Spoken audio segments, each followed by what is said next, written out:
How effective would Freddy Fazbear be as a warfare weapon? If you don't know who Freddy Fazbear is... Holy shit, it's Freddy Fazbear! First off, Freddy Fazbear's sheer size and strength could make him an imposing force. Standing at over 7 feet tall, this animatronic bear is not something you want to mess with. His durability and resistance to damage, as in the game, might make him a tough nut to crack on the battlefield. But how do we find out how strong he is? Well, as seen in the newest FNAF movie, his jaw is strong enough to crush a human skull quite easily. And in the book we see Freddy tearing apart the Twisted and throwing stuff weighing around 400 lbs or 181 kilos. He can snap metal beams in half, making him fully capable of doing the same to humans. Not to mention the thick steel doors in FNAF 1 that are just enough to hold him back. He's also made of metal, so he could tank many bullets from the enemy. But he has one trait that can be very beneficial to the battlefield.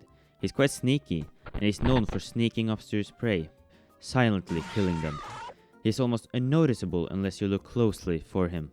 But he also has this scare factor in him. Imagine you're in the trenches, you look up and see Freddy being lowered down from the helicopters and disappears from your sight. You look around and he jump scares you and you die from a heart attack. So I'm pretty sure we would see a lot of deaths from heart attacks on the battlefield. He can do this because Freddy Fazbear is equipped with advanced facial recognition technology, so he could effectively track his prey.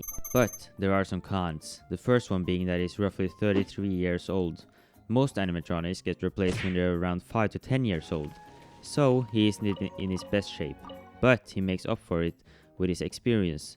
He also relies on power and energy to stay alive, and EMP could easily disable him or take him out. The military also need a way to control him, so he doesn't do too much collateral or switch teams all of a sudden. He could potentially be sued for collateral damage. Objection: my client technically died 30 years ago, so he can't go to jail. Overruled. Objection: my client is borderline schizophrenic.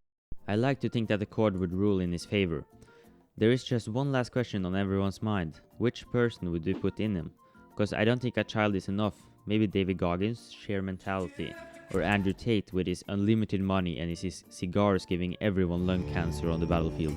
And there you have it, folks. The idea of Freddy Fazbear as a warfare weapon certainly paints a wild picture, but as we dissect the idea, it's like trying to fit a square peg into a round hole.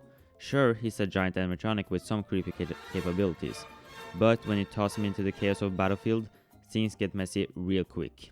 Maybe he should just stick to making pizza and unaliving children.